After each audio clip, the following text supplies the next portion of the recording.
ಚಿತ್ರದುರ್ಗದ ಜಿಲ್ಲಾ ಪಂಚಾಯತ್ ಬಳಿ ರೈತ ಸಂಘದ ಪ್ರತಿಭಟನೆಗೆ ವಿವಿಧ ಸಂಘ ಸಂಸ್ಥೆಗಳು ಬೆಂಬಲ ಸೂಚಿಸಿ ಪ್ರತಿಭಟನೆ ನಡೆಸಿವೆ.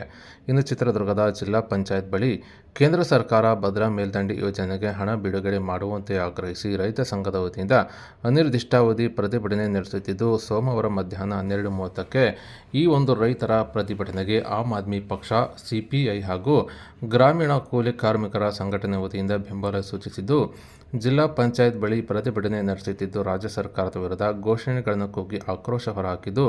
ಕೇಂದ್ರ ಸರ್ಕಾರ ಶೀಘ್ರವಾಗಿ ಭದ್ರಾ ಮೇಲ್ದಂಡೆ ಯೋಜನೆಗೆ ಬಜೆಟ್ನಲ್ಲಿ ಮೀಸಲಿಟ್ಟ ಹಣ ಬಿಡುಗಡೆ ಮಾಡುವಂತೆ ಆಗ್ರಹ ಮಾಡಿದ್ದಾರೆ. ಈ ಸಂದರ್ಭದಲ್ಲಿ ರೈತ ಸಂಘದ ಮುಖಂಡರಾದ ಈಚಘಟ್ಟ ಸಿದ್ದವೀರಪ್ಪ, ದೊಡ್ಡಸಿದ್ದಹೋನಹಳ್ಳಿ ಮಲ್ಲಿಕಾರ್ಜುನ್, ಸುಲ್ತಾನಿಪುರ ರಾಮರೆಡ್ಡಿ, ಆಮ್ ಆದ್ಮಿ ಪಕ್ಷದ ಜಗದೀಶ್ ಹಾಗೂ ಗ್ರಾಮೀಣ ಕೂಲಿ ಕಾರ್ಮಿಕರ ಸಂಘಟನೆಯ ಸದಸ್ಯರು ಹಾಗೂ ಅನೇಕ ರೈತ ಮುಖಂಡರು ಹಾಗೂ ರೈತ ಮಹಿಳೆಯರು ಹಾಜರಿದ್ದರು.